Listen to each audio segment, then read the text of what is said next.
Nah, what up, Steph? What's going on with you, bro? Shalom, Ezra. What's How up? y'all What's doing, up? family? Man, we good. We good. All praise to the Most High. All praise to the Most High. Good to see you in here, brother. So, All praises. yeah. So I was just telling the brothers, man, we just gonna hit on some scriptures. Hitting on Satan and his pride. You know, gonna go a little bit into it, just a little bit. Um, and just hit on it, man. You know what I'm saying? Like, uh. we truly heading into these end days, man, where you seeing a lot of people falling away from the truth, bro, on silly stuff, man, on just a lot of silly and silly and a lot of silly things and just a lot of nonsense, bro, and it all is just boiling down to, man, the simple fact that people just really not taking heed to the words that the Messiah told us, and that was be not deceived.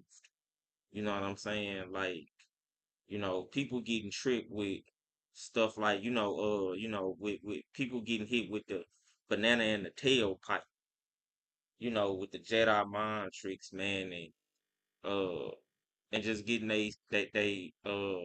you know, just getting a whole belief system just robbed and tore down, man, by stuff that don't even that's just weak.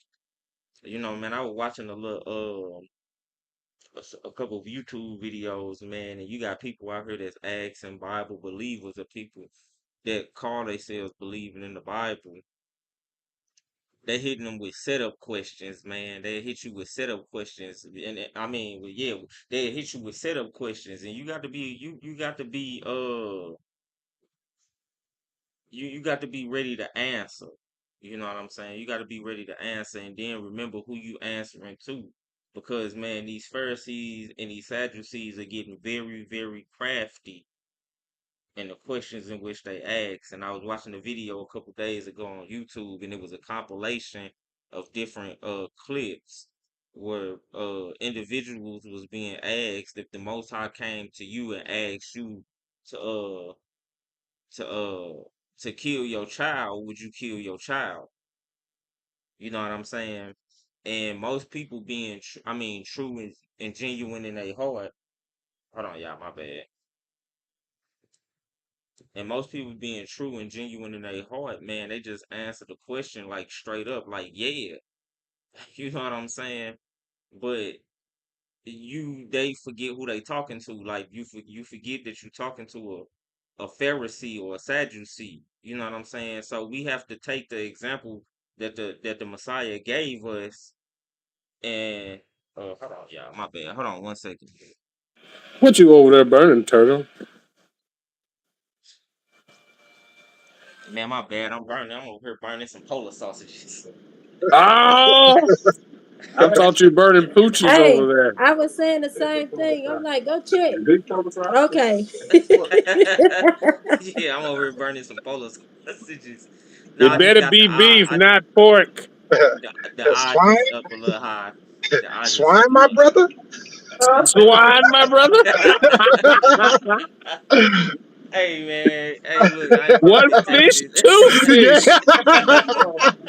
exactly. Big Mac Paddywhack, give a dog a bone. Y'all crazy. uh, Y'all crazy as all get out for real. I'm like, But I know I ain't tripping. Wait a minute. Please tell me that's going to be on the edit room floor and not on live. hold on, y'all. Oh shit. That's what. Mm-mm-mm. Yeah, my bad, y'all. Hey, sis show say she said, that's funny. Wait a minute. Mm-mm-mm. Yeah, but nah, man, it's just just important, y'all, you know, that we start thinking before we answer a question. You know what I'm saying? Because the Most High, they trying to paint the Most High in a negative light, y'all. They trying to make the Most High out to be evil and wicked and demonic.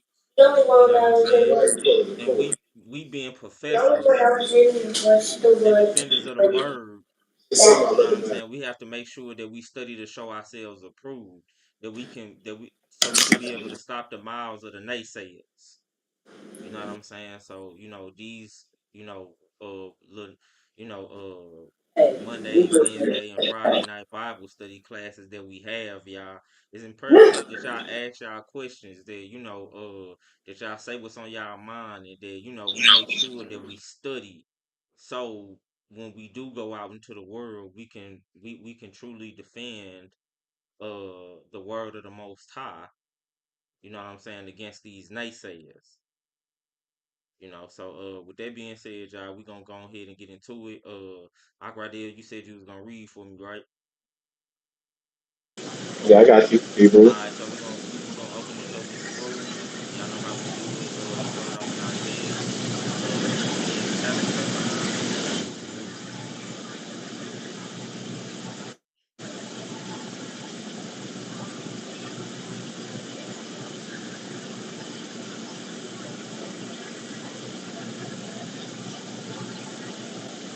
It said Isaiah 28, Yeah. 9 and 10, right? Okay. Isaiah chapter 28, verse 9. Whom shall he teach knowledge? And whom shall he make to understand doctrine? Mm-hmm. Them that are weaned from the milk and drawn from the breast. Absolutely. For, So again, the Most High is just letting it be known. You know what I'm saying? Who he gonna give wisdom and understanding to? You know what I'm saying? And who he gonna pour these spirits out upon? You can't be a baby in his word or immature in the spirit and think that you gonna be fully capable of handling pure wisdom. You know what I'm saying? Sound doctrine.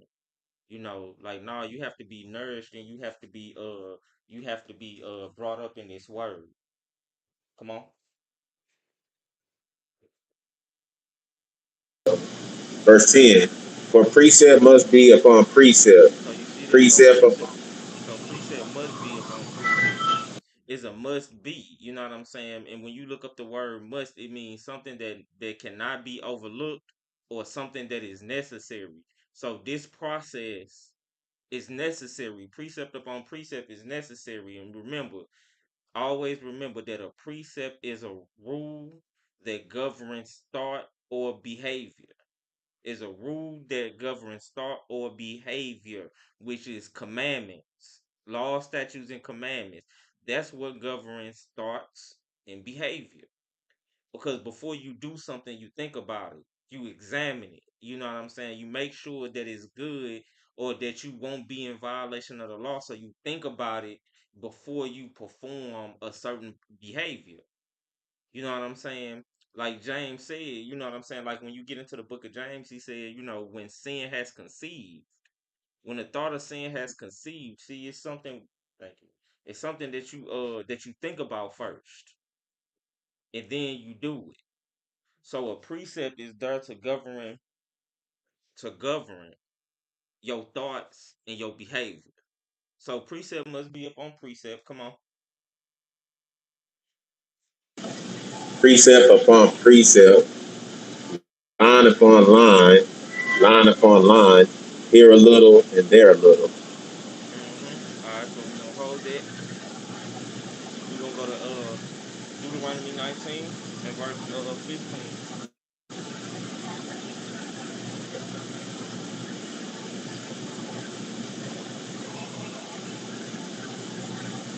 All right. Deuteronomy chapter 19, verse 15. One witness shall not rise up against a man for any iniquity or for any sin. And any sin that he sinneth at the mouth of two witnesses or at the mouth of three witnesses shall the matter be established. So you see that the matter has to be established on 2 or 3 witnesses. No one witness. You can't one witness nobody, and should nobody one witness you. You know what I'm saying? We shouldn't let nobody one witness us. And that's very important, especially when dealing with naysayers. Hold them to these rules, y'all. Hold them to the rules. Because when you hold them to the rules, then you see a lot of what they talking is just nonsense. It's that's what they talking is nonsense. It's just that we don't hold them to the rules, so we think that they got a leg to stand on when they really don't have a leg to stand on. So two witness rules. You have to find two witnesses in the Bible that's saying the same thing pertaining to the same subject matter. And if you can't, then what you saying is you can't establish a matter. Shalom, brother Levi. Shalom, brother Dewan. Thank y'all for joining us. Oh, cool. That's Shalom. correct. So again, so everything must be established on two or three witnesses. So let's hold that. Let's go to Second Corinthians. I mean First Corinthians chapter 13 and 1.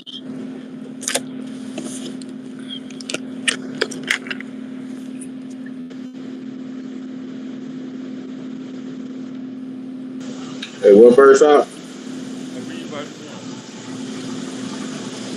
1. Okay, First Corinthians chapter 13, verse 1. Though I speak with the tongues of men Oh, my bad, and my of bad. angels. Second Corinthians. My bad. Second Corinthians. Okay, Second Corinthians 13. Mm-hmm. All right. Second Corinthians chapter 13, verse 1. This is the third time I am coming to you. In the mouth of two or three witnesses shall every word be established. So you see that Paul and Moses saying the same thing. Two witnesses saying that a matter is established on two or three witnesses. These are the rules that we are held to make sure and to ensure that everybody with all our getting, we get some understanding. You know what I'm saying? So, you know, let's make sure we applying those rules whenever we talking to anybody about the Bible, whenever we discussing the Bible with anybody. So, with that being said, we're gonna go ahead and get into it, man. We're gonna get into it and we're gonna talk about the pride of Satan. We're gonna start this off in Isaiah the 14th chapter.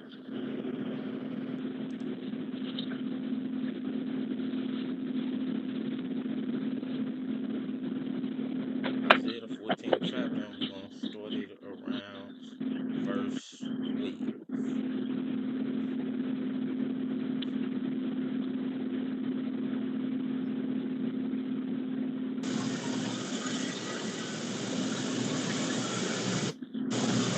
All right, everybody good?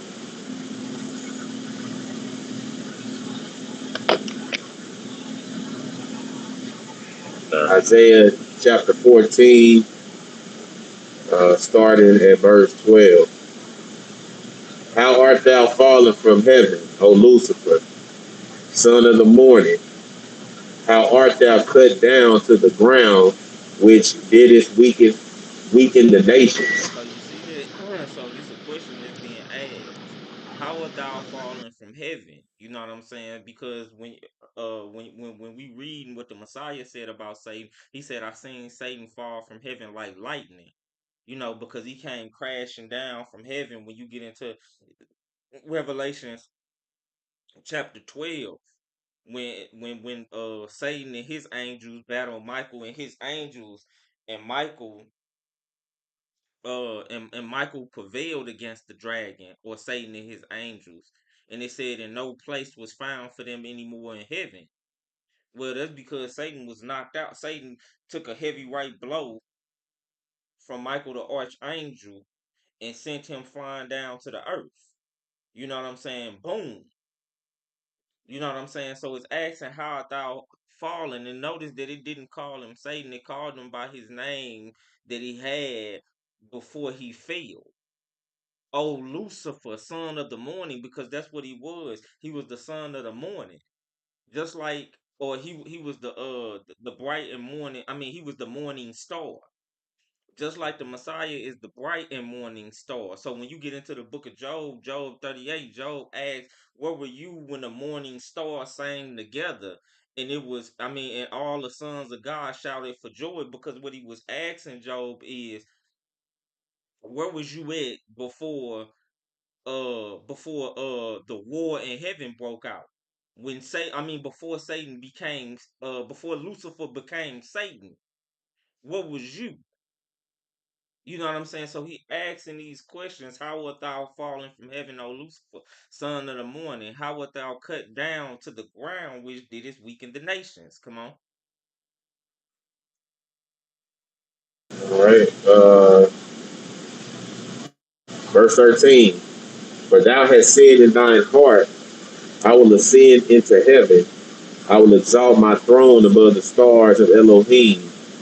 I will sit also upon the mount of the congregation in the sides of the north. So you see this. So this is what was going on in the head of Lucifer at the time. At the time, he thinking in his mind, I'm gonna go up into the heavens that's above me, because contrary to popular belief, it's more than one heaven. You know what I'm saying? But see, it tells you that the Most High, He exists outside the heavens, because it says not even the heaven. When Solomon was building them a temple, he was saying, you know, what house you gonna build for me? For the heavens of heavens can't even contain me. He say, I mean, heaven is my throne, but the earth is my footstool. So the Most High exists outside of the heavens. You know what I'm saying? But Satan's saying, or Lucifer is saying, I'm going to ascend above that and exalt my throne above the throne of God. And this is a very powerful thing. This is a very powerful thing, because this type of thinking, he telling you, I'm finna overthrow the one that created me. It's almost like what they was doing when they was building the Tower of Babel. See, they said in their heart, see, we're gonna build this tower and we're gonna make war with God. We're gonna overthrow him in the heavens. So they built this tower, and what they start doing is they start shooting arrows into the heavens. And they thinking in their head, they starting to drum up the unthinkable, the impossible, and starting to say, we're gonna overthrow the Almighty. We're gonna overthrow the King of Kings, the Lord of Lords. You know what I'm saying? And that's a very prideful thing. It was a very prideful thing. It was very haughty, because look, he's saying, I'm going to exalt my throne above the stars of God. But then notice he said, I will also, also upon the mount of the congregations of the sides of the north. So when you start getting into the book of Enoch start talking about what's on the sides of the north. You know what I'm saying? And when you get into the Bible too, it's the point and which connects the earth and the heavens. Is that's what's on the congregate. I mean, that's what the sides of the north is. Is what connects the heaven and the earth. You know what I'm saying? So when you read in like the book of Psalms, it tell you that Jerusalem sits on the sides of the north. You know what I'm saying? But that's what the Garden of Eden said too. And when you get into the diameters, and when you get into uh the measurements of the Garden of Eden, it was 15 miles long in each direction, in the form of a perfect square. So picture a perfect square, and each side of it 15 miles long. So to get an understanding, 15 miles long. I mean 1,500 miles long would be from St. Louis, Missouri to about Las Vegas. That's 1,500 miles long. He was saying it's like that on each side. So you got four sides in the form of a square. 1,500 miles long that way, 1,500 miles that way, and that way. But not even only that, but he said 1,500 miles high as well. So when you looking at 1,500 miles high into the earth, that's well into the heavens. So now when you get into the book of the Adam and Eve, and it was telling you that Adam he could see all the way up into like the fourth heaven, it's because the Garden of Eden stretched that high to where he could see up into the into the third and the fourth heavens. He can look directly up there and he can see angels. He could see him singing and he could see him praising God. But after he fell, after he was kicked out of the garden, that was shut off to him because the garden was taken up back into the third level of heaven, where it now sits on the opposite side of the place of damnation. It's currently called Abraham's bosom. But this is what the sides of the north is. It's talking about the spot that connects the heaven and the earth. So come on, let's keep going. All right. Let's see, verse 14. I will ascend above the heights of the clouds. I will be like the Most High. Yet thou shalt be brought down to hell, to the sides of the pit. They that see thee shall narrowly look upon thee and consider thee, saying, is this the man that made the earth to tremble and did shake kingdoms, that made the world as a wilderness and destroyed the cities thereof, So that opened not. my bad. Very I want to good. go back and look at verse 14 because it says, I will ascend above the heights of the cloud. I will be like the Most High. See, and that's Satan's whole mindset is to be like the Most High. That's why everything he do and everything he's doing is all to mimic the Most High. Even when you get down to the technology that he's using, this technology is starting to become so advanced, but it's not really advanced. It's trying to catch up to what was in the garden. You know what I'm saying? That's what it's trying to do. Even when you read about in the book of Enoch, when it was telling you that the fallen angels, what everything that they taught man, he said that was all rejected stuff. That was all stuff that we that we frowned upon up in the heavens. Y'all just taught that to men and women. To humans. That wasn't even uh that wasn't even high level stuff that they was teaching. You know what I'm saying? And it's the same thing with this technology. It's this technology is is minuscule compared to what was going on in the Garden of Eden. It's minor. So look, we can hold that right, and now we're gonna get into Ezekiel. Or matter of fact, no, let's hit that Revelation real fast. I want to get into that Revelation.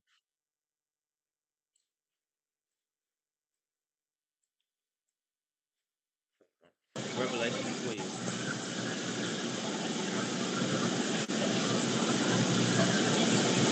Well, verse, Aki. Starting verse 9. All right. Hold on, my bad, let me get there.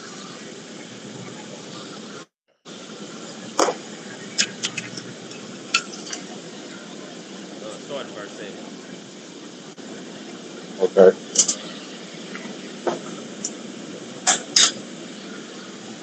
Revelation chapter 12, starting at verse 7. And there was a war in heaven. Michael and his angels fought against the dragon, and the dragon fought and his angels, Mm-hmm. and prevailed not. Neither was their place found any more in heaven. And the great dragon was cast out, that old serpent, called the devil and Satan, which deceiveth the whole world. He was cast out into the earth, and his angels were cast out with him. So you see that? So again, it's explaining the same thing that we just read in Isaiah the 28. Isaiah 14. Because remember, it says, "O Lucifer, how art thou fallen? How art thou, cast down to the earth?" You know what I'm saying? So it's telling you how he was cast down because he thought the unthinkable. He thought to make war with the Most High. He thought to make war, and he thought he was gonna overthrow the throne He was gonna overtake the throne of the Most High, and he was gonna set himself in above the Most High. But what kind? I mean, like, come on, like, how crazy can you be? Like,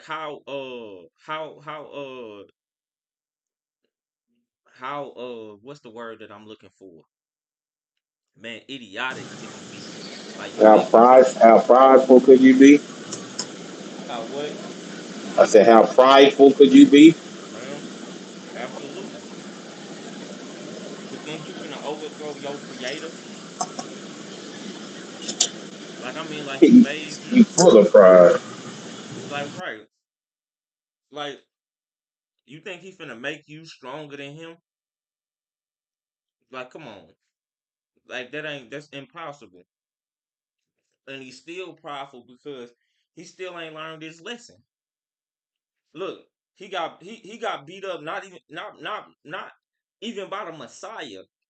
He got beat up by somebody that's lower in rank than the Messiah. Michael the Archangel. Look, this wasn't even Gabriel or Raphael. This was Michael the Archangel that put the hands on Satan and hurled him down to the earth. And yet he came down to the earth and he was like, let me just regroup and let me come up with a better let me come up with a better strategy, and I get them and I take them this time at the at Armageddon.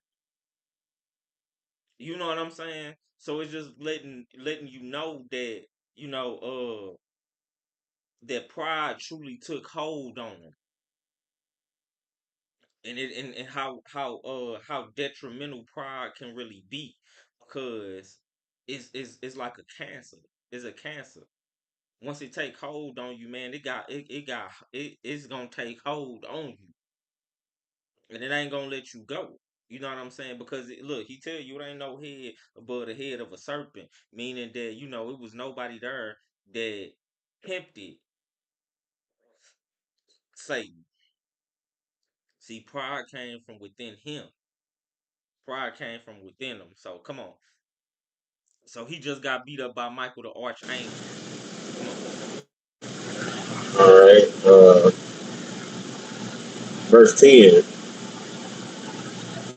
No, wait. Yeah, verse 10. And I heard a loud voice saying in heaven, now has come salvation and strength and the kingdom of our master and the power of Hamashiach. For the accuser of our brethren is cast down, which accused them before our Elohim day and night. And they overcame him by the blood of the Lamb and by the word of their testimony, and they loved not their lives unto the death. Therefore rejoice, ye heavens, and ye that dwell in them. Woe to the inhabitants of the earth and of the sea, for the devil is come down unto you, having great wrath, because he knoweth that he hath but a short time. Right? He knew it that he had what? But a short time. Uh-huh. Come on. And when the dragon saw that he was cast unto the earth, he persecuted the woman which brought forth the man child. Right. So absolutely. So, and we all know and understand that the woman that he persecuted was symbolic for Israel, and the man child was the Messiah. Come on. Uh, verse 14. And to the woman were given two wings of a great eagle, that she might fly to the wilderness into her place, where she is nourished for a time and times and a half a time from the face of the serpent. And the serpent cast out of his mouth water as a flood after the woman, that he might cause her to be carried away of the flood. And the earth helped the woman, and the earth opened her mouth and swallowed up the flood which the dragon cast out of his mouth. And the dragon was wroth with the woman, and went to make war with the remnant of her seed, which keep the commandments of Elohim and have the testimony of Yeshua HaMashiach. All praise. Read that one more time. Verse 17. Yeah. And the dragon was wroth with the woman and went to make war with the remnant of her seed, which keep the commandments of Elohim and have the testimony of Yeshua HaMashiach. All right. So now him and his pride. All right. Since I can't beat your father, I'm gonna beat up on your kids. You know what I'm saying? Since I can't beat him, I'm gonna beat up on y'all then. You know what I'm saying? Come on. Oh, that's the end of that. So hold that. Now we're gonna go to Ezekiel. Ezekiel 28.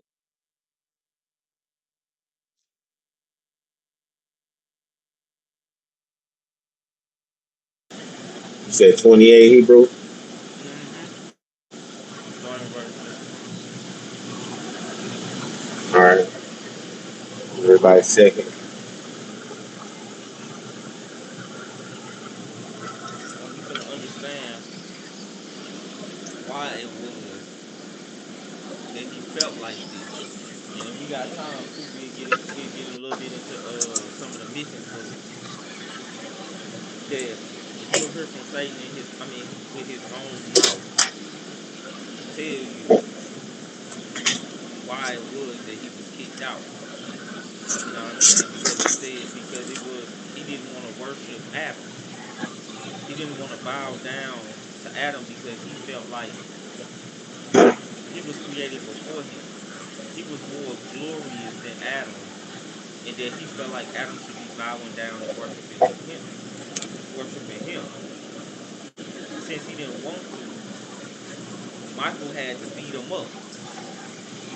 You know what I'm saying? So then that's when he thought the unthinkable. When he thought he was gonna rebel because he got beat up, now he mad. So come on, let's go ahead and get on this.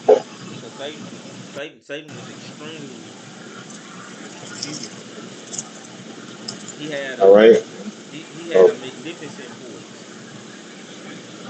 He had if you think Solomon had wisdom, Solomon wisdom pales in comparison to the wisdom and the understanding that Satan had. Look, he ruled planets in the heavens. He was a high priest. He was a minister of the law in the heavens. That's why he know it so well. That's why when he comes to you and he asks you when he asks you questions, like when he came to Eve and he was like, what if God told you? Man, he knew the law frontwards and backwards. Just like he tried to come and he tried to get the Messiah. He knows it frontwards and backwards. Just like his minions. They come and they try to trip you up.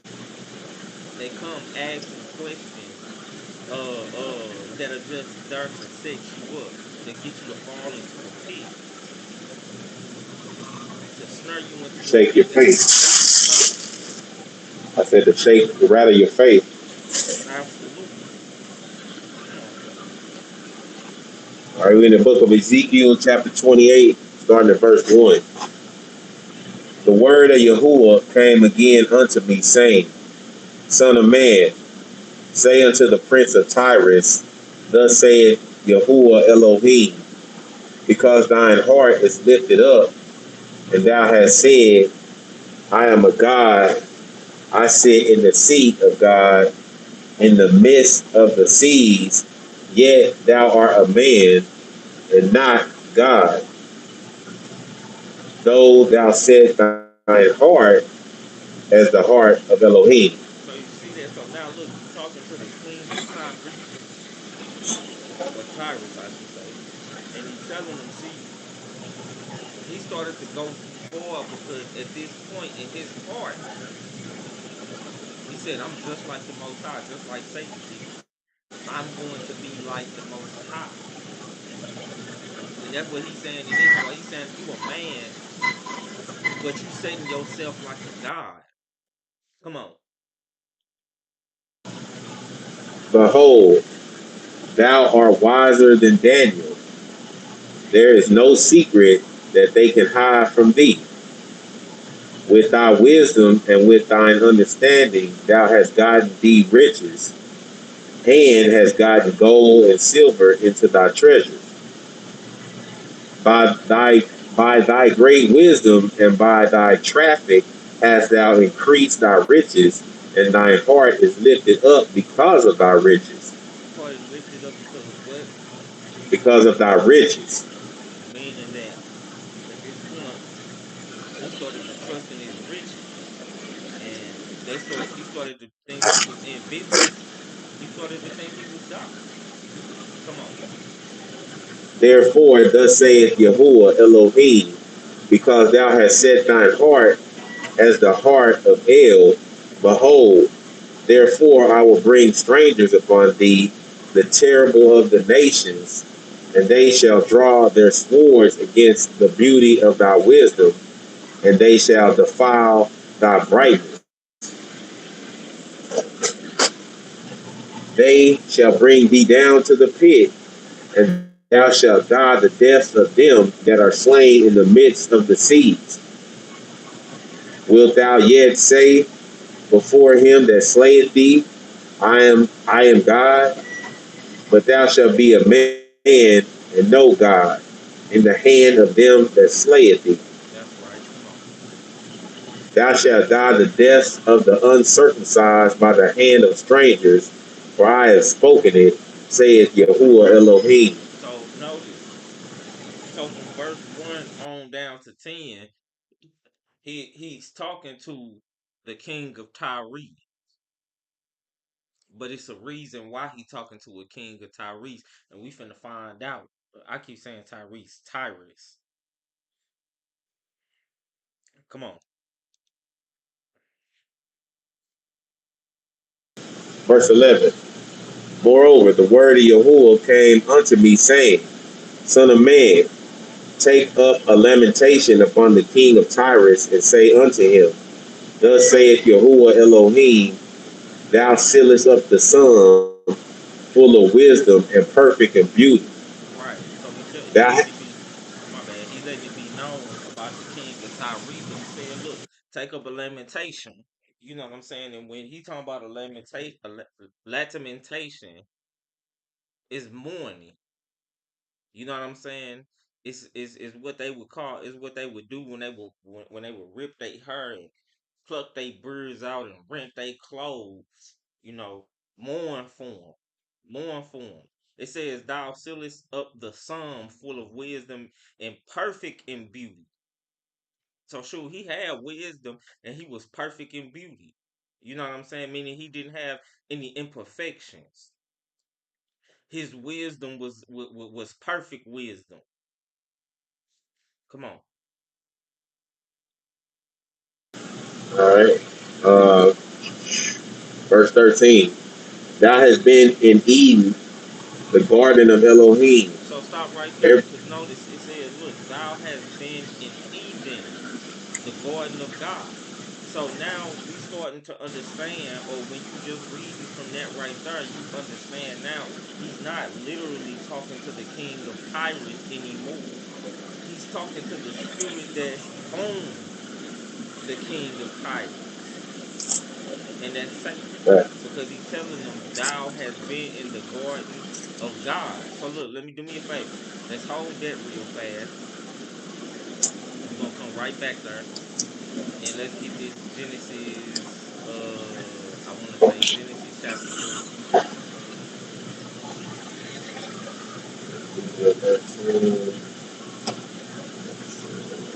Hold on, let me see. Yeah, Genesis chapter 3. what verse you doing? We're gonna start it in verse 1. All right. Genesis chapter 3, verse 1. Mm-hmm. Oh, my bad. Hold up.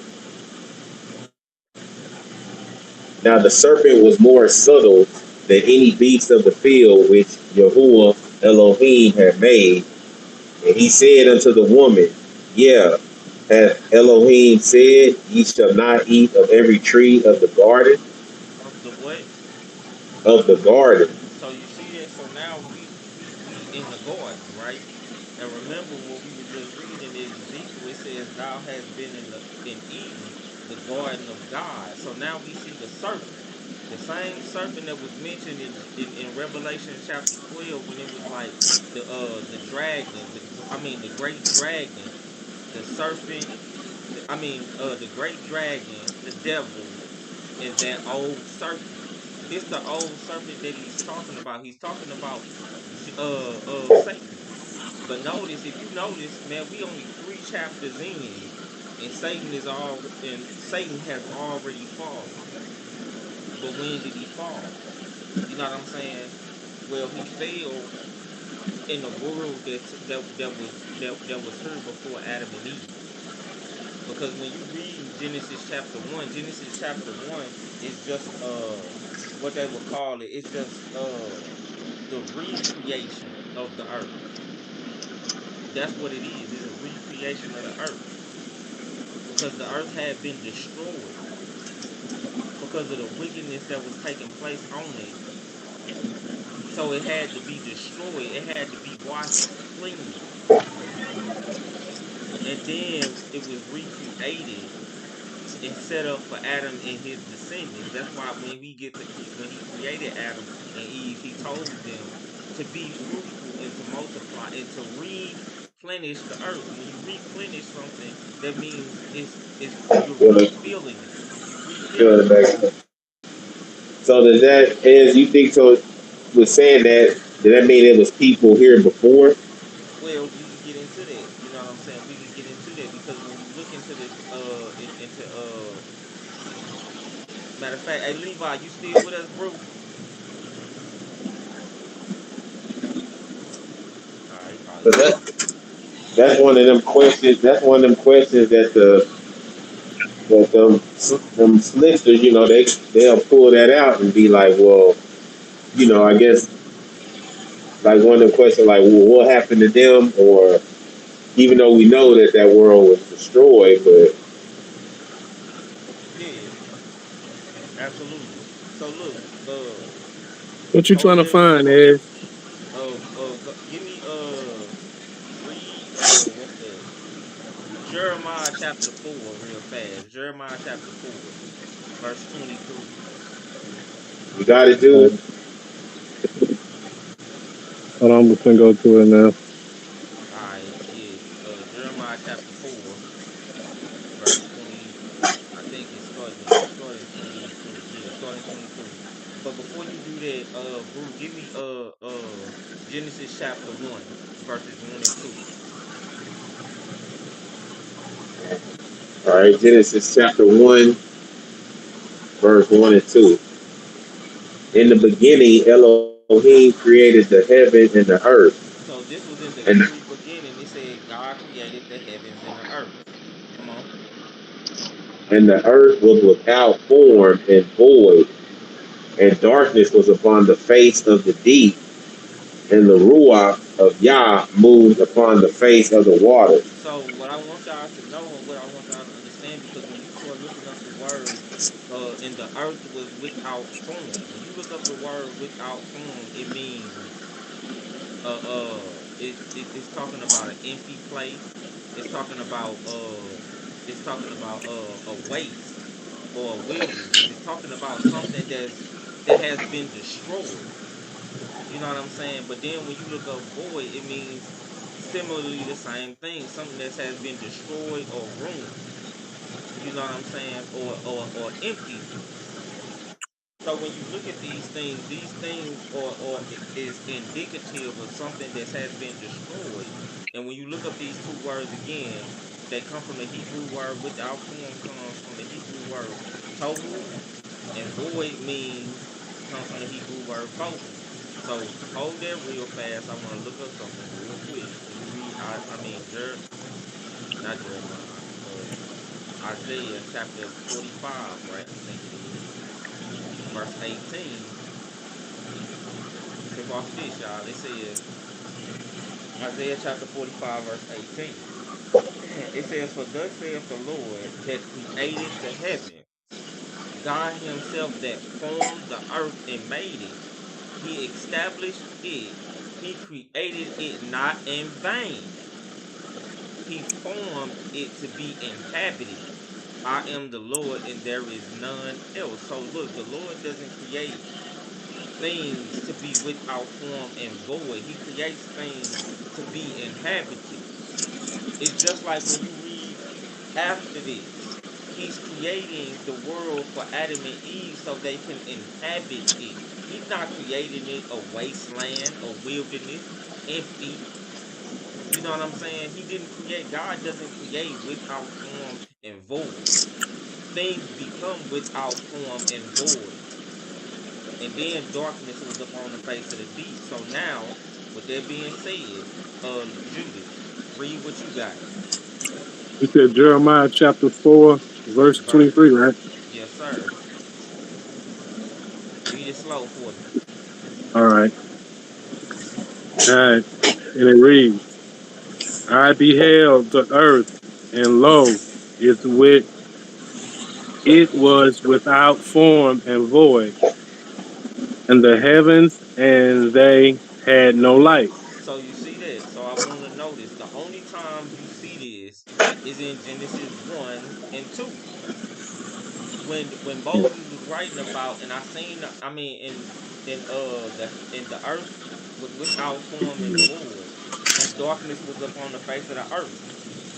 Jeremiah is saying the same thing. He's saying, I beheld the earth, and lo, it was without form and void, and the heavens, and they had no light.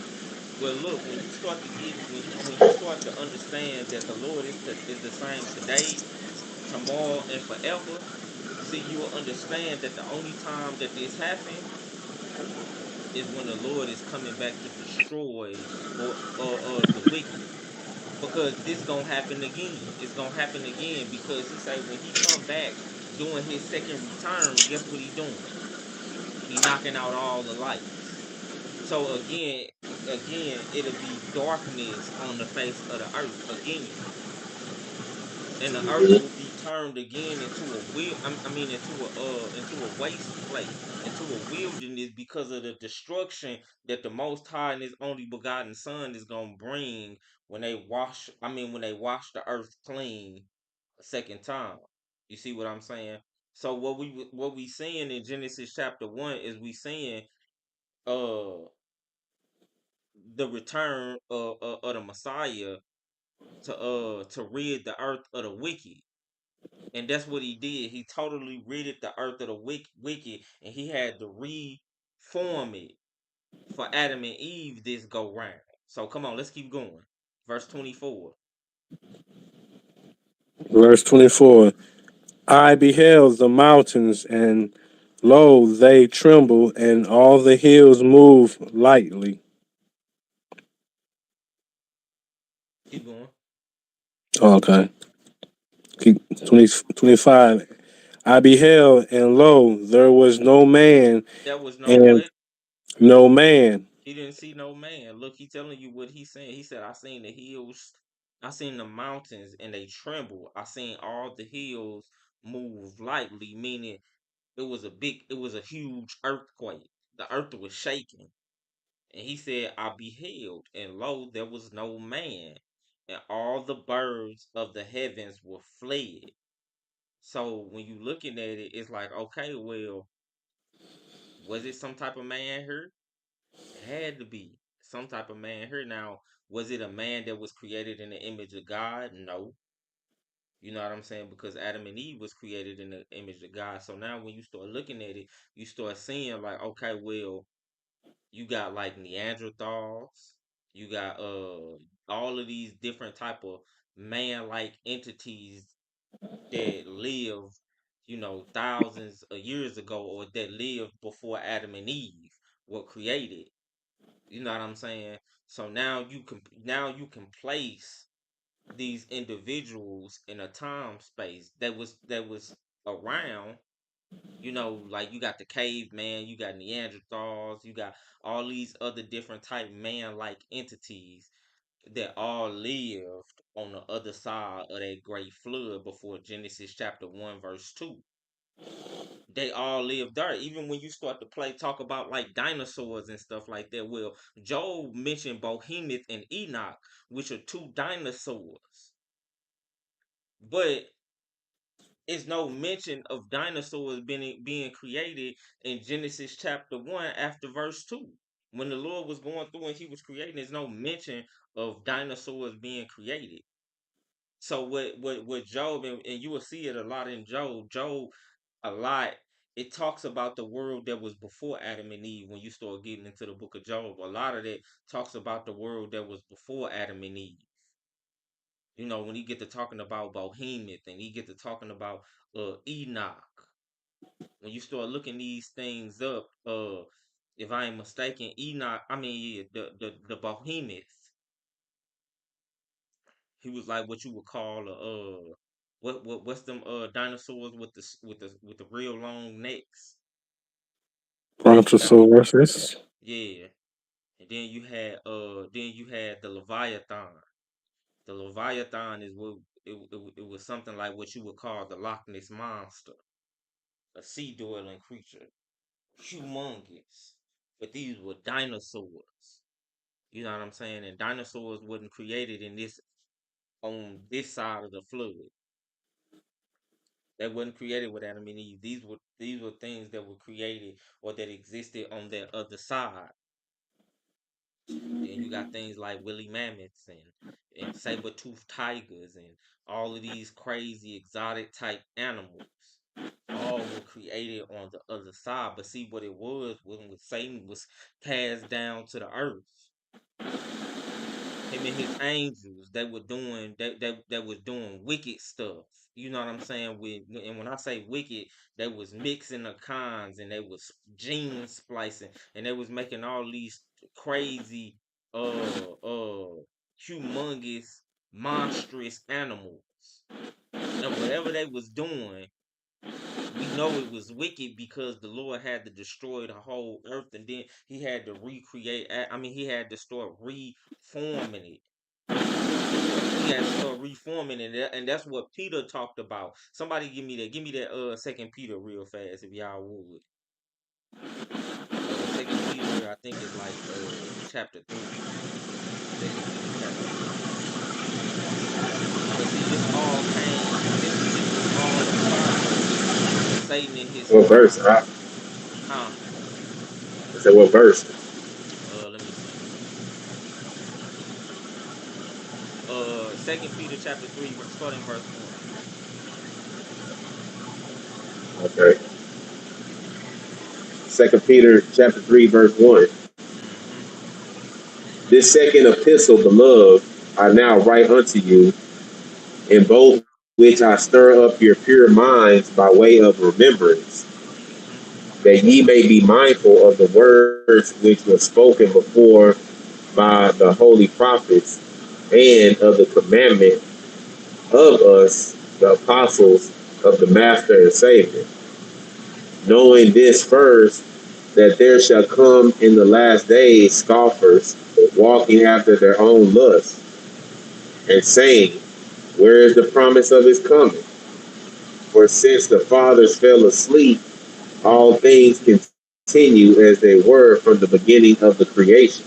So and see, and that's what you got. You got people that's in these last days saying this. Where is the promise of his coming? You know what I'm saying? And they saying, see, since the fathers or since our ancestors fell asleep, all things continue like they've been from the beginning of creation. You know what I'm saying? Ain't nothing changed. The sun still rises in the east, sets in the west. You know what I'm saying? It's still night and day. Everything is continuing just like it's been from the beginning of creation. But they saying this in a scoffing and in a derogatory manner. Come on. Verse 5. For this they willingly are ignorant They are of. what? They're ignorant of. But look, it said, notice it says they are willingly ignorant of, meaning they not even going out and searching out the matter for themselves. You know They what I'm saying? choose to They be probably ignorant. are just, huh? I said they choose to be ignorant. Choosing to be ignorant. Choosing ignorant, being ignorant is a choice. So they are willingly without knowledge on this situation or on this particular subject matter. Come on. Verse 5 again, or the beginning.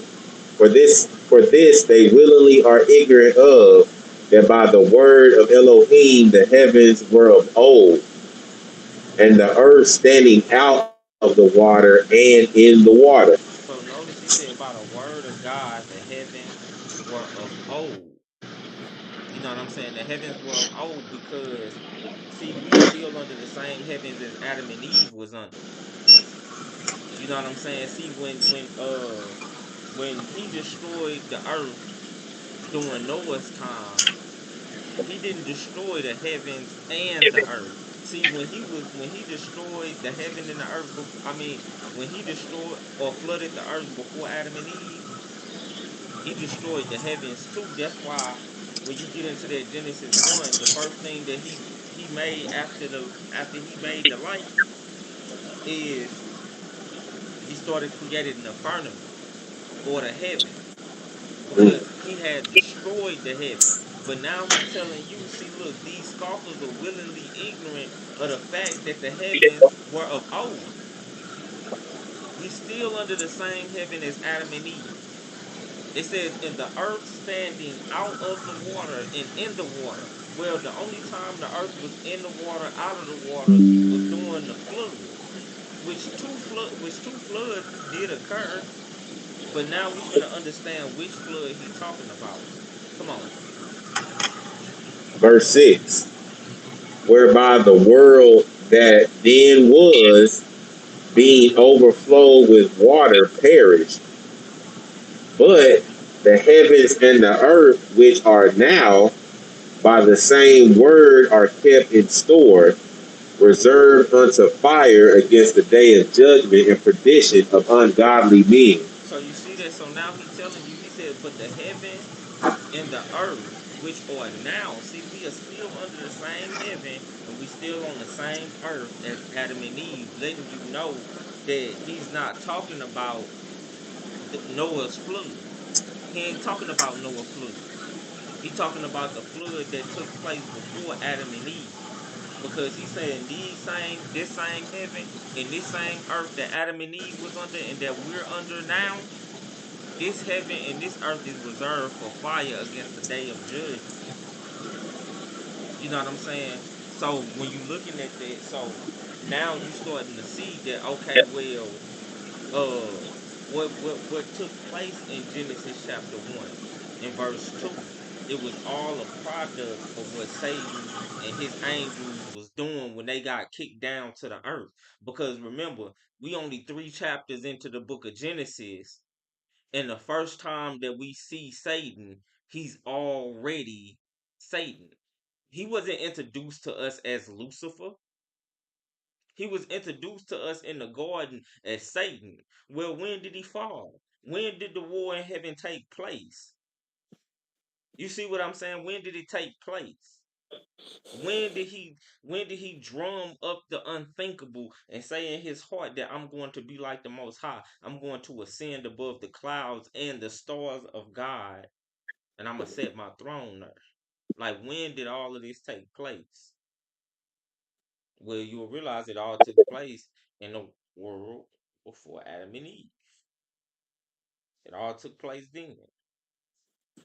That's why when you see him in the garden, the first thing you see is him being called the serpent. Well, look in Revelation when it said when the war was taking place, it called him the old serpent, meaning this goes back. This goes way back. It's just like see when we start talking about the lake of fire. See, the lake of fire was created before Adam was even created. It wasn't even created for Adam. It was created for Satan and his angels. But see, it calls the lake of fire Tophet of old, meaning this goes back before a time in which Adam wasn't even exist. Adam even existed. You know what I'm saying? So when you start looking at it, it's like, oh, okay, well, true. You know, a lot of things on the other side of that flood. You know what I'm saying? They starting to find stuff now. You know what I'm saying? That they don't have no answers for. That's why when they look up certain bones, finding certain bones of human-like creatures and stuff like that. See, they think the Bible don't got answers for that, but the Bible talk about all of it. The Bible talk about all of it. You know, it's just you got to know how to study. You got to know how to find answers. You know what I'm saying? But yeah, talk about all of it. So look, let's get back into it though. But yeah, to answer the question, like yeah, it was other men. I mean, man-like beings that just wasn't created in God's image. Because when you look again, when you look at it, He tell Adam and Eve to recreate. I mean, to replenish the earth, to be fruitful and to multiply and to replenish the earth. Look, it's the same exact instructions that he gave to Noah after he destroyed the whole entire earth and all man that was up on the face of the earth. He gave him the same exact instructions that he gave Noah the same exact instructions. Be fruitful, multiply, and replenish the earth. Refill it. Refill it. And we know when he told Noah that it was man there before he destroyed the flood. You know what I'm saying? So yeah, when you start looking at it, be like, yeah, you know, these other type of men can be accounted for, or man like beings can be accounted for. So all right, what was we at? Going back to that Ezekiel.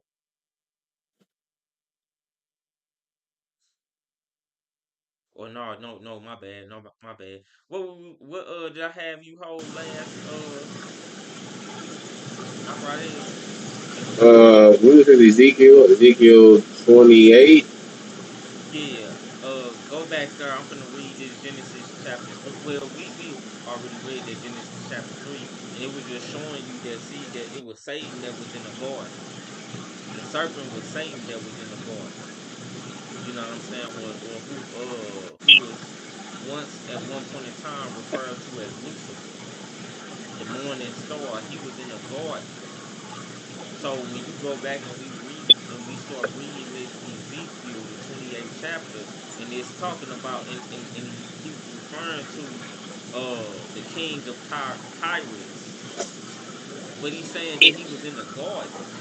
Well, the only individual that was in the garden besides Adam and Eve was the serpent.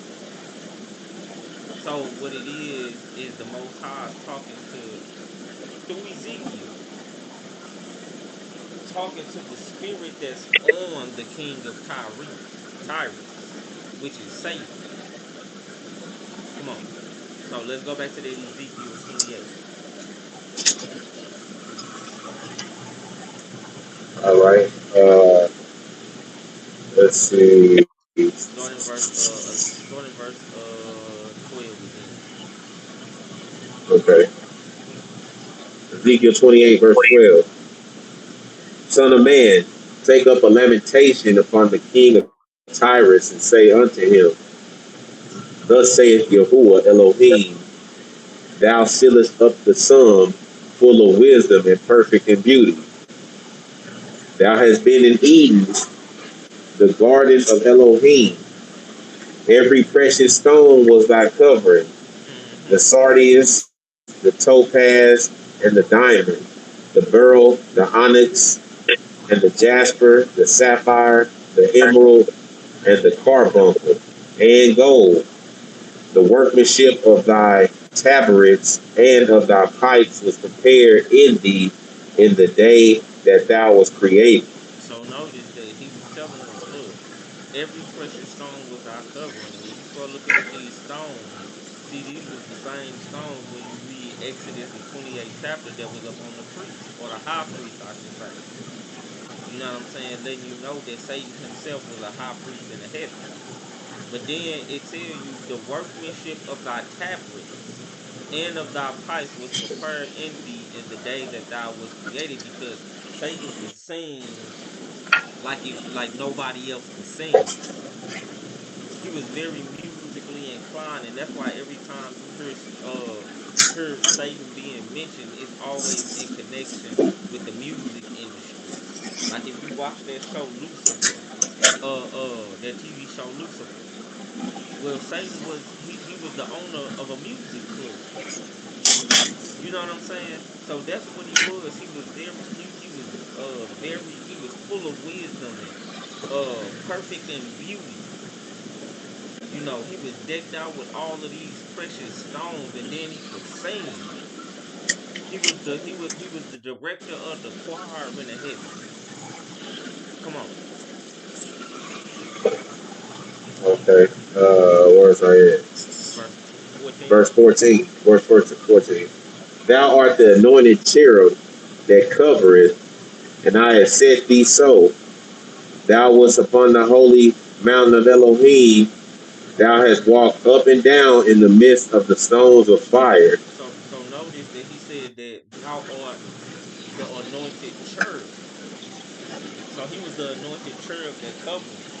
And when he talking about that coverage, when you get into when you get into a little bit of Exodus, and it start talking about the Ark of the Covenant and the mercy seat. Well, he was one of the angels that covered the mercy seat, and they said that he was the anointed cherub. That's a cherub or a cherubim is a high ranking angel. So you got cherubims like he was in he was in a class of like Michael the Archangel, Gabriel, Raphael, and I'm leaving out a couple of them, but he was alongside them. See, you got cherubs and then you got seraphims.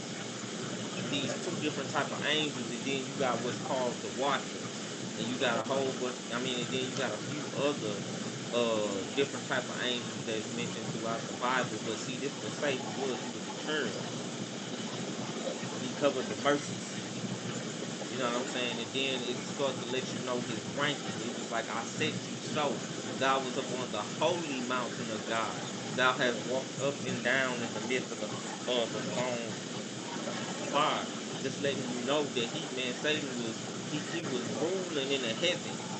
You know what I'm saying? Like he had uh a lot of influence, a lot of a lot of trees and I mean a lot of angels and things. Because think about it, in order to draw a third of the angels, man, you got to have some type of voice to draw a third of the angels. Like you can't be just no anybody. You have to be somebody to draw that many people or that many angels away. A third of them. You know what I'm saying? So come on, let's keep going. Okay. Verse 15. Thou was perfect in thy ways from the day that thou was created, till iniquity was found in thee. So look, so he was perfect. It said he was perfect in his ways from the day that thou was created. So letting you know that he wasn't created Satan. He was created as Lucifer, the son of the morning. But guess what? It said iniquity was found in thee, or sin was found in him. It wasn't found outside of him, it was found in him. Come on. By the multitude of thy merchandise, they have filled the midst of thee with violence, and thou hast sinned. Therefore I will cast thee as profane out of the mountain of Elohim, and I will destroy thee, O covering cherub, from the midst of the stones of fire. Hmm. Thine heart was lifted up because of thy beauty, Because of thy what? because of thy beauty. So it was because of his beauty. It was because of his beauty that he started to become prideful, because he thinking, well, I got all this, I'm blinged up like this. I got all the wisdom. You know what I'm saying? I could sing. I'm beautiful. He let it all go to his head. He let it all go to his head, and it gave him what's called the big head. See, he started to think that he should be worshipped instead of the Most High. He started thinking that he can do the Most High job better than the Most High can do it. So he drummed up the unthinkable. Come on. Verse 17 from the top again. Thy heart was lifted up because of thy beauty. Thou hast corrupted thy wisdom by reason of thy brightness. Thou hast done what? Thou hast corrupted thy wisdom by reason of thy brightness. And notice it said you have corrupted your wisdom. So don't get it twisted. He still has wisdom, but his wisdom has been corrupted. See, and that's why he'll come to you. And when he come to you, he'll try to ensnare you because he thinks you don't understand the law. He don't think you understand the word of God. See, what he came to Eve with was corrupted wisdom. And that's why I called him the tree of the knowledge of good and evil. Because his wisdom had become corrupted. At this point, it had known evil. He had become wise in breaking the law. His wisdom was the wisdom to do evil. So that's why it became corrupt by reason of his brightness because he thought, you know what I'm saying? He thought he was so splendid. He thought he was so beautiful that, you know what I'm saying, that he should be worshipped. And iniquity was found in him. But come on, let's keep going. Okay. Uh, verse 17 in the middle. I will cast thee to the ground. I will lay thee before kings that they may behold thee. Thou hast defiled thy sanctuaries by the multitude of thine iniquities, by the iniquity of thy traffic. Therefore I will bring forth a fire from the midst of thee, it shall devour thee, and I will bring thee to ashes upon the earth in the sight of all them that behold thee. All they that know thee among the people shall be astonished at thee. Thou shalt be a terror, and never shalt thou be any more. Yeah, so we can hold that right there. Now let's get a little bit deeper. And let's see a little bit more on that. Let's go to Ezekiel chapter 31.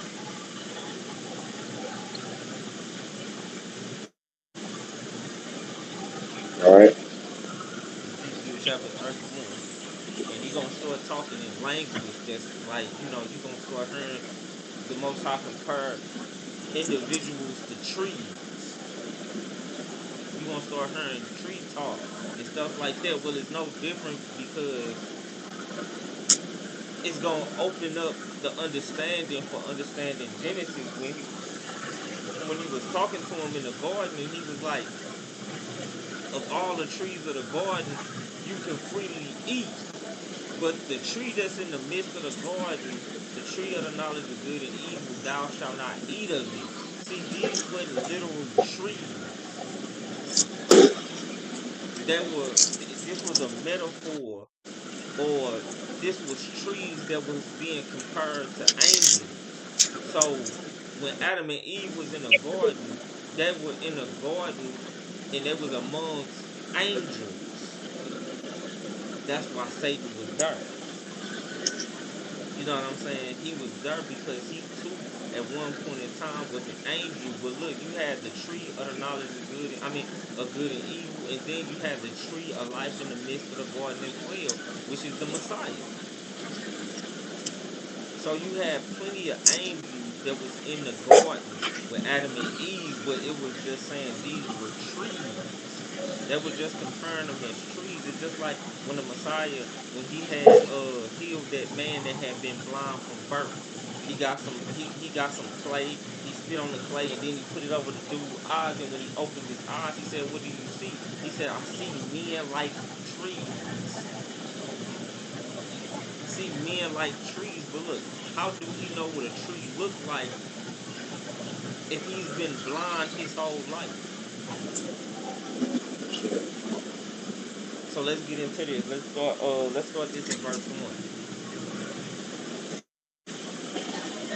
All right. Book of Ezekiel, chapter 31, Hey y'all, starting at verse 1. let's everybody mute our mic. Uh we got background sounds coming through, so everybody mute y'all mic so we can everybody can be heard and we'll have a clear sound. It's probably me, though, Hebrew. Alright, well let's do this then. Levi, you with us, bro?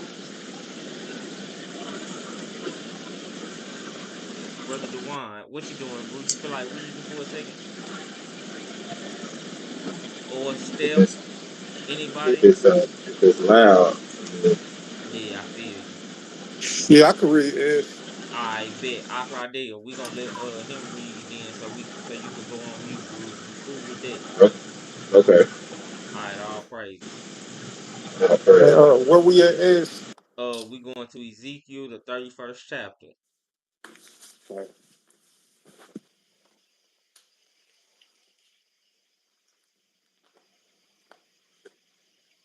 And we gonna start it in verse 1. You said Ezekiel the 31st? Yeah, Ezekiel 31. Yep, yep. All right. Hold on 1 second.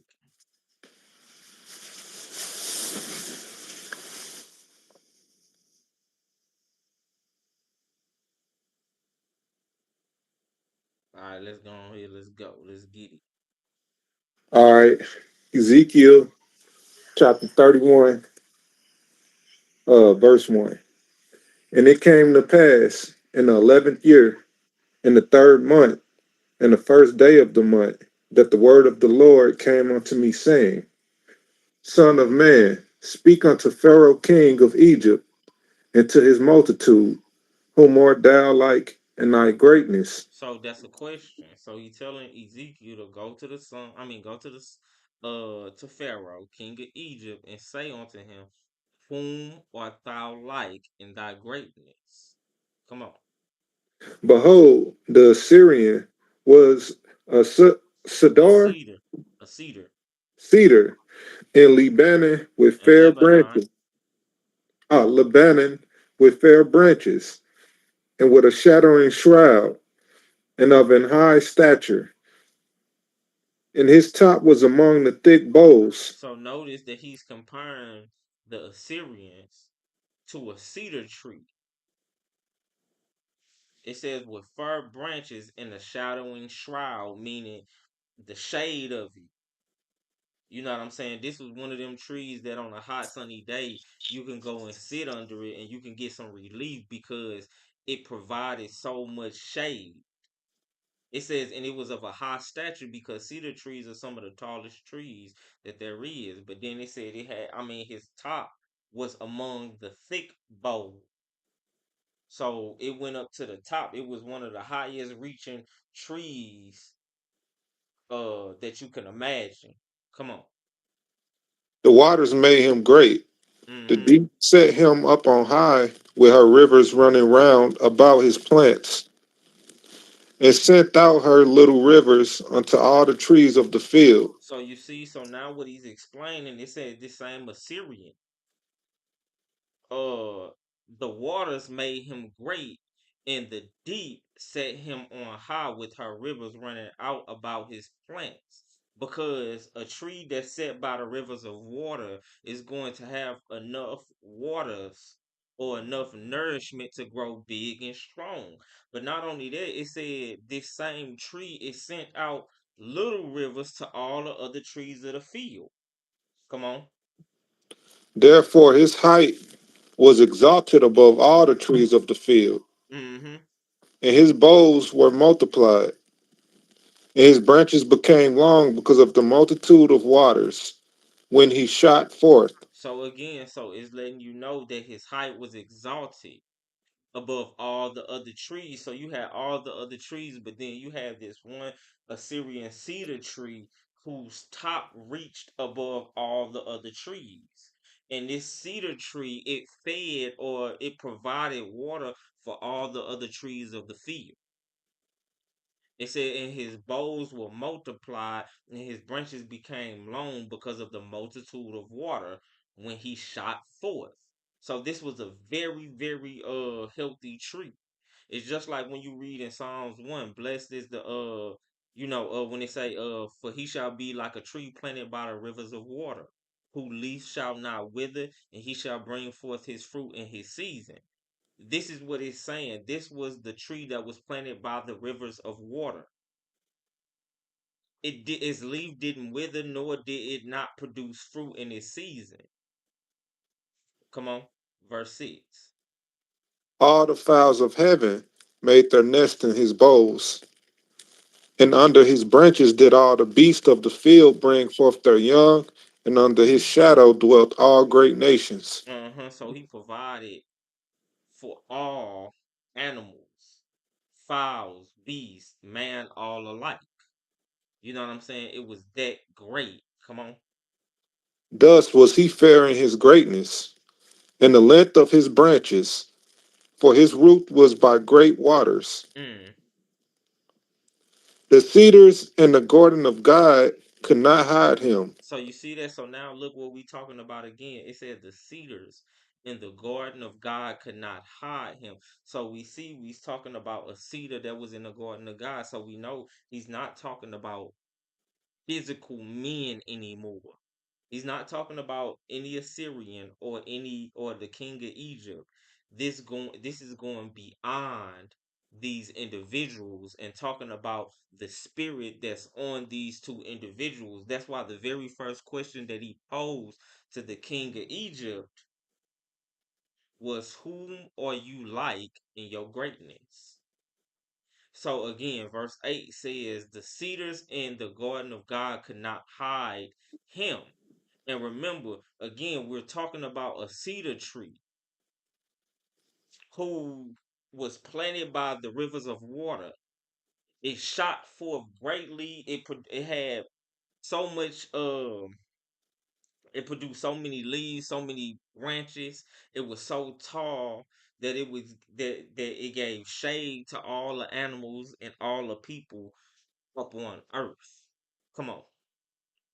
The fir trees were not like his boughs, and the chestnut trees were not like his branches, hmm nor any tree in the garden of God was like unto him in his beauty. So no tree in the garden of God was like unto him in beauty. So now when you start to think about this and you starting to really, like I was saying earlier, start to examine it, when he was saying, when you go back to read Genesis and it was telling Adam and Eve, from the trees you may eat freely. But of this specific tree you cannot eat. So these were not literal trees. So when you start seeing Christian pastors in the Christian church say, oh, well, Adam and Eve ate from an apple. Well, that's not true. Because the word apple does not even once occur in Genesis 1 Genesis 1, 2, or 3. It never occurs there. It never said that she ate any type of an apple or anything like that. It just said she ate fruit.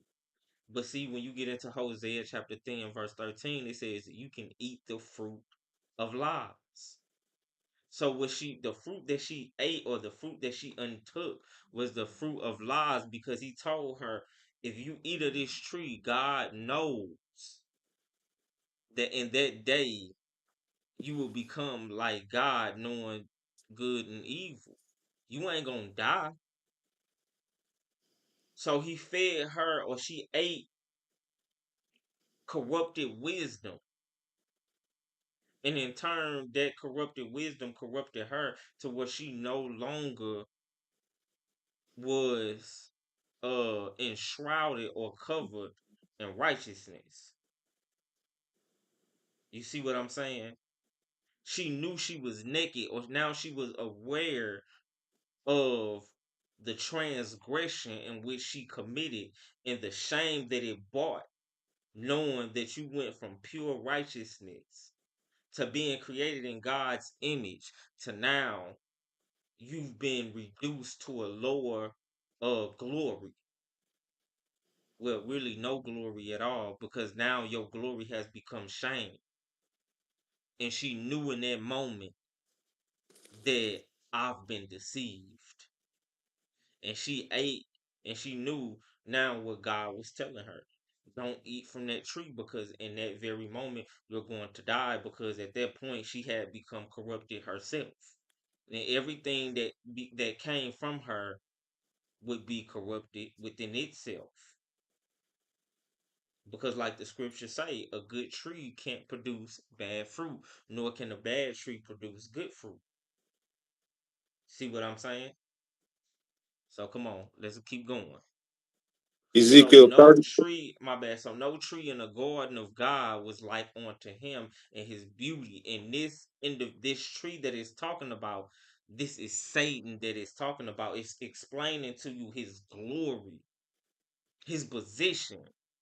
See, when they talk about he was by the rivers of water and he took in all the water and then he fed the rest of the water. See, that's what he did. See, he was full of wisdom, and his wisdom spewed out to the rest of the angels that was in the garden, because he was a high priest. He was an administrator of the law. So he fed them, so to speak.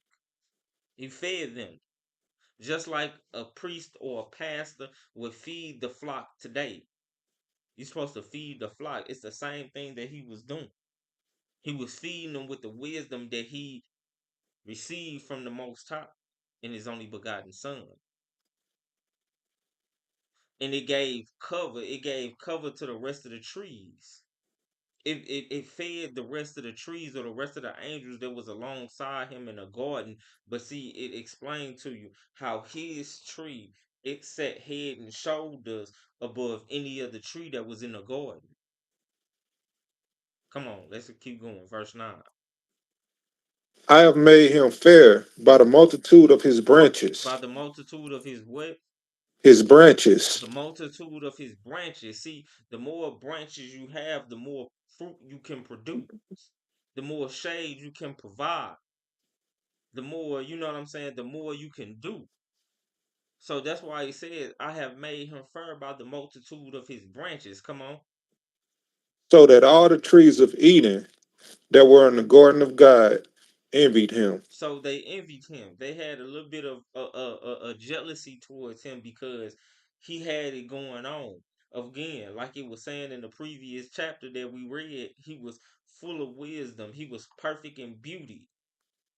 You know what I'm saying? And now you starting to see, because it's comparing them to a tree to get you to see and understand. If you ever seen a cedar tree in your life, you will understand what he's saying.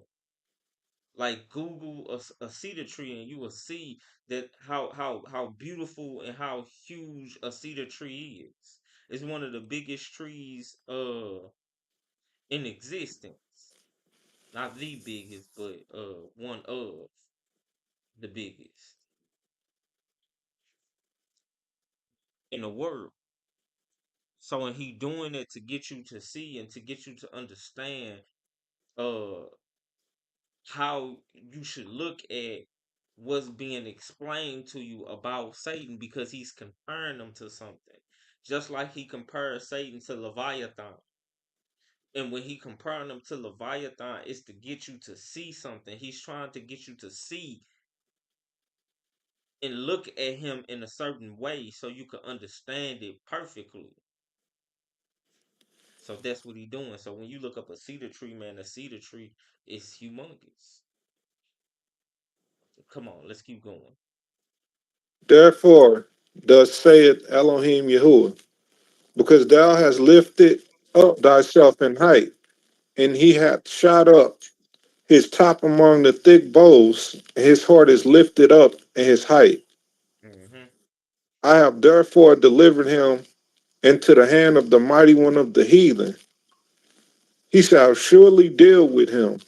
I have driven him out for his wickedness. So look, so again, so now he's telling you his heart was lifted up because of his height, and he had shot up his top. among the thick boughs, and his heart is lifted up in his height. So he was just letting you know that as he started to ascend the rank, it's just like, you see an individual come from nothing to something, and a whole attitude change. You know what I'm saying? From once they was humbled and meek and, very polite and kind and things like that. But then when they get a little money and they come into a prominent position, it totally changes them. They become cocky, they become arrogant, they become self-centered and things like that. That's what it's saying. His heart was lifted up. His heart was lifted up, and he started to think unthinkable things. He started to think that he can place or rule over the stars of God. And when he said the stars of God, is the same thing that he was saying that the same thing is the trees that were in the garden of God. It was all the angels, the stars, the sons of God, whatever, all the same thing. Oh, come on, let's keep going. Verse 11. Uh, we on 12, bro. Oh, 12, 12, my bad. 12, yeah, you right, my bad, Yeah, 12. all praises, it's all good. And strangers, the terrible of the nations have cut him off, and have left him upon the mountains, and all the valleys his branches are fallen. Mm. And his boughs are broken by all the rivers of the land, and all the people of the earth are gone down from his shadow and have left him. So, and even in all of these, see, the one thing that's in common is not only do they tell you about how magnificent Lucifer was before he fell, he was truly something to behold, but his beauty got in his way. His beauty went to his head. But it's telling you, though, the end, uh, the end of what the end of him is gonna be. And it's gonna be, you're gonna be humble before the people. You're going to be you're going to truly be a serpent, and dust is going to be your meat, because that's how low you're going to fall, to the point to where your face is in the dirt. You eating dust. Come on. Upon his ruin shall all the fowls of the heaven remain, and all the beasts of the field shall be upon his branches, to the end that none of all the trees by the waters exalt themselves for their height, neither shoot up their top among the thick boughs, neither their trees stand up in their height, all that drink water, for they are all delivered unto death, to the nether parts of the earth, Mm. in the midst of the children of men, with them that go down to the pit. So, and what he's talking about is he's talking about the fall of him and his angels. When you go back to Revelations chapter 12, when he was saying that that they were cast down to the earth, and that's what he's saying. Look, they all have been delivered to death, to the nether parts of the earth, or to the lowest parts of the earth, in the midst or the middle of the children of men, with them that go down to the pit. See, that's what he's explaining. He's explaining shit. I had to kick him out because he got beside himself. He started to think that he was something when he was really nothing. You know what I'm saying? So I had to change his glory into something that was not glorious at all. You know, and that's what he's explaining. Look, they're going to the pit, but see, the pit was always created from them from the beginning. That's why when you get into the that Isaiah, I believe it's chapter 30. The end part of that tells you that Tophet is of old. Tophet was created for Satan and his angels. That's who the lake of fire was originally created for. It was never created for Adam and Eve and their descendants. It was not created for us. It was never intended for us to go into the lake of fire. It's just that if you do after the same if you do the same behavior or you participate in the same behavior that Satan and his angels participate in, then you naturally have to suffer the same consequences as they do. So now, with that being said, now the lake of fire has become a place where humans or the descendants of Adam and Eve can be thrown in as well. But it wasn't for y'all, or it wasn't for us. But if you want to be like them that it was created for, then guess what? You were sharing it too. So come on, let's keep going. Ezekiel 31 and 15. Thus saith Elohim Yahuwah, in the day when he went down to the grave, I caused the mourning, I covered the deep for him, and I restrained the floods thereof, and the great waters were stayed, and I caused Lebanon to mourn for him, and all the trees of the field So fainted for him. and look and understand that supernatural doesn't have an ordinary grave. It's not somewhere that you can go and you can be like, see, this is the grave right here where Satan was buried. That's not what this is. Supernatural has a different type of grave than mortal men. You know what I'm saying? See, we flesh and blood. He told you from the dust you are, and to dust you shall return. So we just opened back up the earth and we put our bodies back in the earth. But Satan doesn't have a physical body that was constructed out of any specific material. You know what I'm saying? So his grave is the lake of fire. That's his grave because that's the only way to destroy supernatural. You can't do it regularly. You can't do it. You can't kill supernatural with earthly weapons or anything like that. That's why, you know what I'm saying, it be nonsense when they tell you things like uh uh uh a UFO, quote unquote, has crashed, and like, when you read things on like Roswell and things like that, when they say alien spacecraft has I mean spacecraft has crashed, and they got an alien spacecraft, or they got an alien body, or whatever they might say. You know what I'm saying? It's impossible. Supernatural does not do that. So come on, let's keep going, bro. Ezekiel 31 and 16. I made the nations to shake at the sound of his fall, when I cast him down to hell with them that descend into the pit, With them that descend into the pit. Come on. and all the trees of Eden, the choice and best of Lebanon, all that drink water, shall be comforted in the nether parts of the earth. Mm-hmm. They also went down into hell with him, unto them that be slain with the sword, and they that were his arm, that dwelt under his shadow in the midst of the heathen. To whom art thou thus like in glory and in greatness among the trees of Eden? So again, that's a question. To whom art thou thus like in glory and greatness among the trees of Eden? Come on.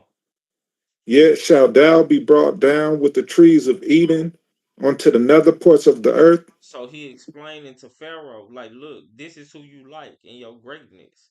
And the same thing that's coming for them is coming for you as well. So the lake of fire is coming for them. The lake of fire is coming for you as well, because this is who you are like in your greatness. Come on. Thou shalt lie in the midst of the uncircumcised with them that be slain by the sword. This is Pharaoh and all his multitude, say Elohim Yahuwah. All praises. So look, we're gonna hold that right there, y'all. Cause we ain't got time to get. I wanted to get into a little bit of Job, where it starts to explain to you about the Leviathan and comparing him to Satan, and showing you how is tapping into even a greater side of being prideful and things like that. But just for time's sake, we're gonna hold that there. And most high willing, we'll get back at it Friday, y'all. What up, Steve? I ain't even see you come in, bro. But yeah, yeah. So before we get out of here, do we have any questions, anything that you wanted to anything anybody wanted to expound on, anything anybody wanted to say, or anything along those lines or of that nature? Yeah, I wanted to know where the dinosaurs was at in the Bible, where it talk Okay. about the dinosaurs. Yeah, okay, so look, we'll grab that for you real fast. Give me 1 second. Uh so it talk about behemoths and Leviathan. Behemoth and Leviathan. Let me see. So that's in Job 40. Read it for me real fast, sister. It probably is 40. Moreover, the Lord answered Job and said, shall he that contented with the Almighty instruct him? He that reapprove God, let him answer it. Then Job answered the Lord and said, behold, I am vil. Wait a minute. Okay. Wait a minute. Behold, I am vil. What shall I answer thee? I will lay my hands upon my mouth. No, that ain't it. That ain't it. You sure? That's not it. Hold on. Yeah, I was gonna say, hold on. That's not it. Hold on. No, it might be. Let me see.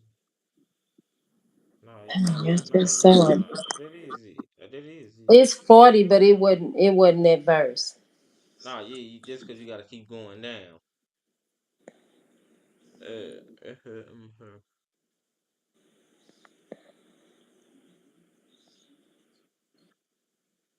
Yeah, yeah, that's it. That's talking.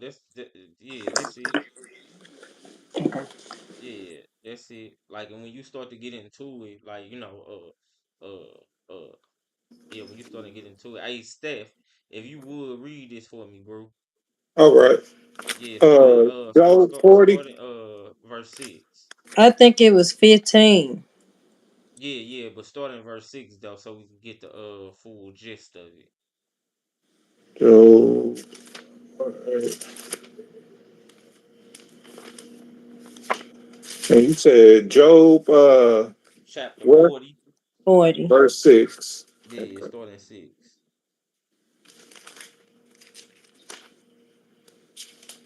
Okay, Job 40, verse 6.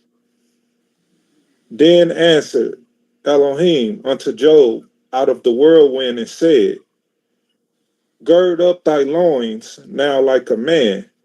I will demand of thee and declare thou unto me. Wilt thou also disannul my judgment? Mm-hmm. Wilt thou condemn me that thou mayest be righteous? Mm, Hast thou an arm like God? Or canst thou thunder with a voice like him? mm, Deck thyself now with majesty and excellency, and array thyself with glory and beauty. mm-hmm. Cast abroad the rage of thy wrath, and behold everyone that is proud, and abase him. So, right, come on. Look on everyone that is proud, and bring him low, and tread down the wicked in their place. Hide them in the dust together, and bind their faces in secret. Then will I also confess unto thee that thine own right hand can save thee. Behold now Behemoth, Behold, which who? Behemoth, So this is Behemoth. This is one of the extraordinary creatures that was that came from the world before Adam and Eve. And look, when you get into it, they say this is a hippopotamus.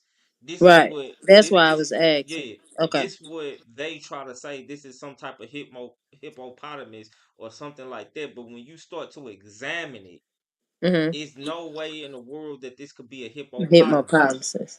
Okay. No way in the world.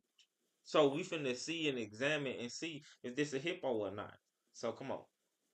Behold now Behemoth, which I made with thee, he eateth grass as an ox. Mm-hmm. Lo now, his strength is in his His loins, strength is where? is in his His loins, strength is in his loins, meaning in his midsection. This is where his strength comes from. Come on. and his force is in the navel of his belly. Mm-hmm. He moved his tail like a setter. He Wait, moved I said that wrong. yeah, Cedar. cedar. Mhm. He moved his tail like a cedar. So when you look up the tail of I mean, when you look up a cedar and then you look up the tail of a hippo's tail is not like a cedar. It's not like a cedar. So the closest thing that you will get to be, I mean, to what's being described here Mhm.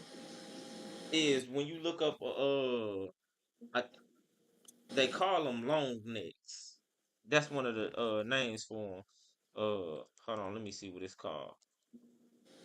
Is it Let me see what it's called. Give me 1 second, y'all. A bronchosaurus. because they like herbivores, ain't they? They don't eat meat.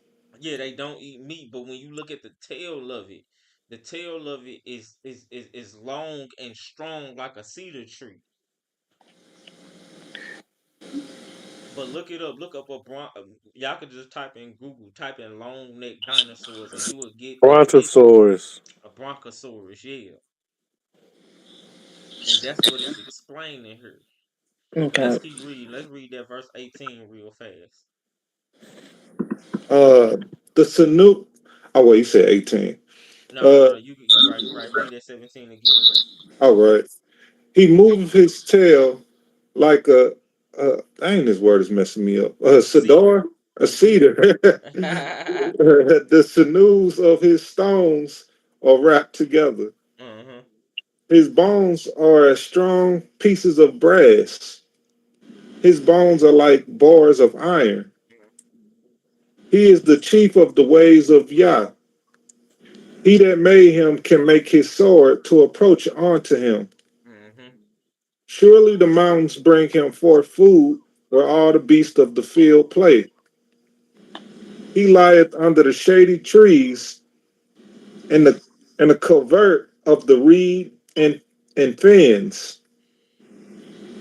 The shady trees cover him with their shadow. The willows of the brook compass him about. Behold, he drinketh up a river and has it not. So he He, did what he said. It said, "Behold, he drinketh up a river and hasteneth not."